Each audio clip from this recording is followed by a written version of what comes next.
मेरे प्यारे युवा दोस्तों, मैं हूं आपके एम्बिशंस और एकेडमिक जर्नी में आपका सहयोगी जे और मेरे स्टार्टअप यूट्यूब चैनल में आपका स्वागत करता हूं। तो दोस्तों, इस वीडियो में हम सॉल्व करने वाले हैं ये प्रश्न कहता है the range of the function defined by f x is equal to 3 times mod sine x minus 2 times mod cos x is equal to. यहाँ हमारे पास 4 ऑप्शंस हैं और हमें इनमें से एक सही उत्तर का सही ऑप्शन का चुनाव करना है। तो बच्चों, जरा हम देख लें एक बार कि साइन एक्स की वैल्यू कहाँ से कहाँ तक पॉसिबल है और कॉस एक्स की वैल्यू कहाँ से कहाँ तक पॉसिबल है।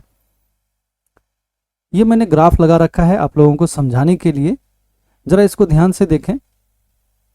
ये है साइन एक्स का ग्राफ, सबसे ऊपर वाला, और ये अधिकतम 1 को टच कर रहा है। इसकी हाइट अधिकतम 1 है और न्यूनतम मिनिमम -1 है।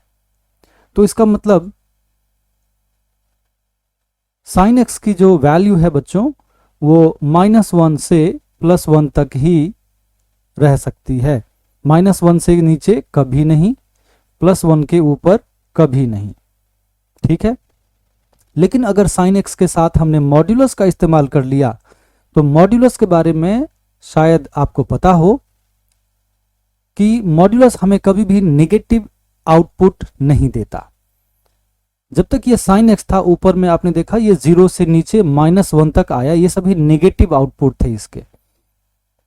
0 से लेकर -1 तक ये सभी, जैसे यहाँ पे आप मान सकते हैं -0.1, -0.2, -0.3 एटसेट्रा। तो 0 से नीचे -1 तक ये सभी नेगेटिव आउटपुट थी, ये सभी गायब हो जाएंगे। कैसे? जब मॉड्यूलस लगेगा तो ये नेगेटिव वैल्यू सभी गायब हो जाएंगे। तो आप देख रहे हैं यहाँ पे जो ग्राफ बना हुआ है, ये मैक्सिमम कितनी हाइट तक गया? +1 तक। मिनिमम 0 पे है ये, तो 0 से +1 के बीच रहेगा। ठीक है, चलिए इसको नोट कर लेते हैं। ये फैक्ट आपको याद रखना चाहिए बच्चों। Sine x is greater than or equal to -1 and lesser than or equal to +1। अब अगर हमने इसमें मॉड्यूलस का इस्तेमाल कर लिया, मॉड्यूलस लगा दिया मोड साइन एक्स, तो हमने देखा ग्राफ में कि इसकी जो मिनिमम वैल्यू है वो 0 होती है। तो दिस इज ग्रेटर देन और equal to 0, not lesser than. 0 से नीचे कभी नहीं, एंड लेसर देन और इक्वल टू 1। ठीक है।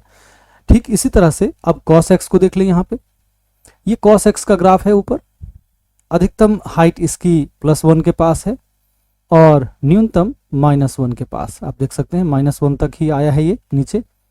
तो +1 से -1 के बीच में कॉस भी रहता है। लेकिन अगर हमने मॉड्यूलस का इस्तेमाल किया तो ठीक पिछली बार की तरह ये भी निगेटिव वैल्यू को अवॉइड करेगा और सिर्फ 0 या 0 के ऊपर ही रहेगा।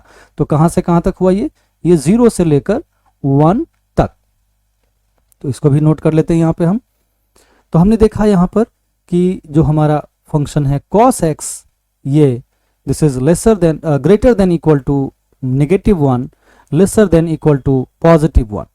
इसमें भी अगर हम मोड का इस्तेमाल कर लें तो mod cos x is greater than equal to 0, lesser than equal to +1।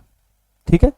अब हम देख रहे हैं कि हमारे क्वेश्चन में मोड साइन x के साथ 3 का भी इस्तेमाल हुआ है, 3 से मल्टीप्लाई हुआ है। तो चलिए हम इस वाले इनइक्वालिटी में 3 से मल्टीप्लाई कर लेते हैं तीनों में। एक तो यहाँ, एक ये मिडिल वाले में और ये राइट साइड वाले में। 3 से मल्टीप्लाई 0 को किया तो ये 0 ही रह गया। 3 से मल्टीप्लाई बीच में किया तो 3 टाइम्स मोड साइन एक्स बन गया ये, और राइट साइड में 3 से मल्टीप्लाई किया तो 3 हो गया। ठीक है। तो इसका मतलब, और ये इनइक्वालिटी तो सेम रहेगा, नो चेंज।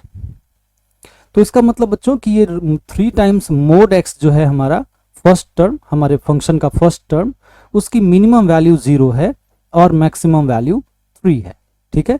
ये है मिनिमम वैल्यू और ये है मैक्सिमम वैल्यू। अब आ जाते हैं cos x में।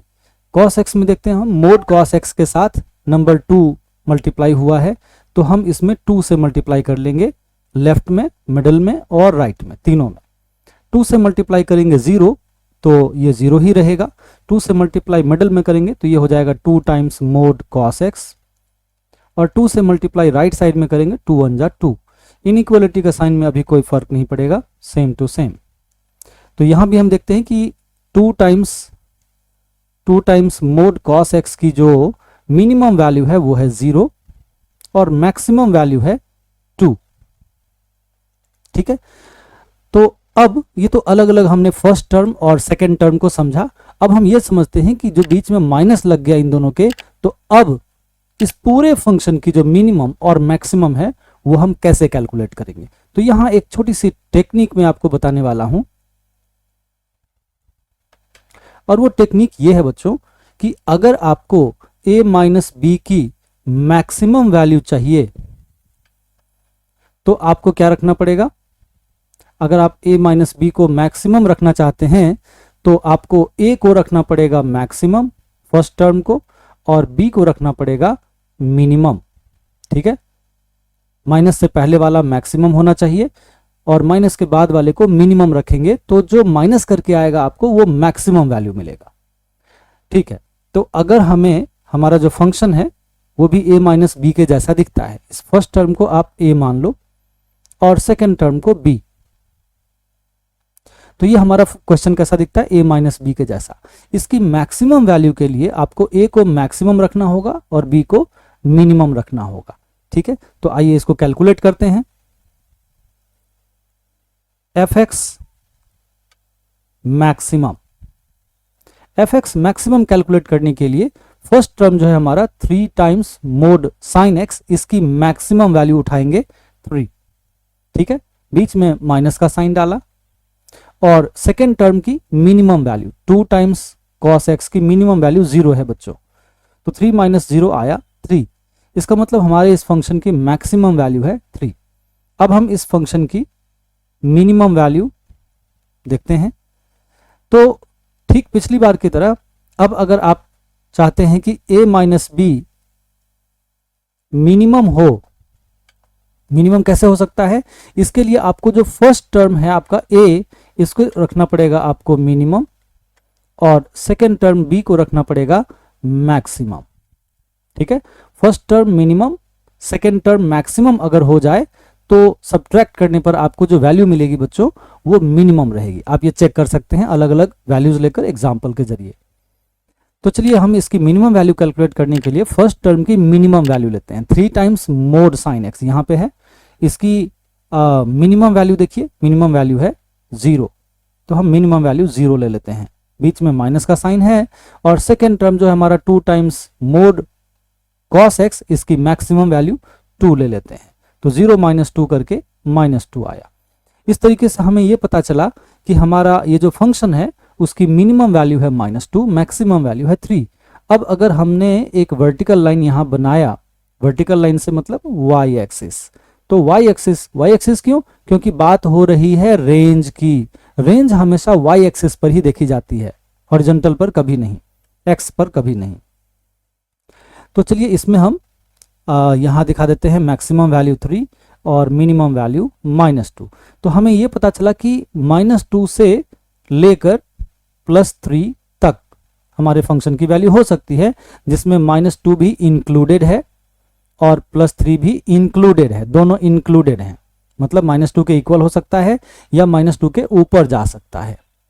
उसी तरह से 3 के इक्वल हो सकता है और 3 के नीचे भी आ सकता है। -2 से नीचे कभी नहीं और +3 के ऊपर कभी नहीं। ठीक है, और रही बात की बीच में, आप सोचेंगे कि इसके बीच में सर ऐसा तो नहीं कि कहीं का फंक्शन हमारा अनडिफाइंड हो जाए इन दोनों के बीच में, तो बिल्कुल भी नहीं। हमारा ये जो फंक्शन है किसी भी पॉइंट पर अनडिफाइंड नहीं होने वाला, क्योंकि ये जनरल ट्रिगोनोमेट्रिक फंक्शंस है, साथ में मॉड्यूलस भी लगा है। तो बच्चों हमें ये पता चला कि रेंज हमारे फंक्शन का जो है वो -2 से 3 तक है। Therefore range of f is equal to, आप यहां पे क्लोज्ड इंटरवल लगाएंगे, क्लोज्ड इंटरवल जिसमें फर्स्ट नंबर लिखेंगे स्मॉलर -2 और the second number greater that is 3। ठीक है, तो ये क्लोज्ड इंटरवल है। यही हुआ इस प्रश्न का आंसर और इट्स डन। यदि हमारा ये प्रयास आपको पसंद आ रहा है तो कृपया इसे व्यक्त भी करें। आप इसे लाइक, सब्सक्राइब और शेयर करके व्यक्त कर सकते हैं। धन्यवाद।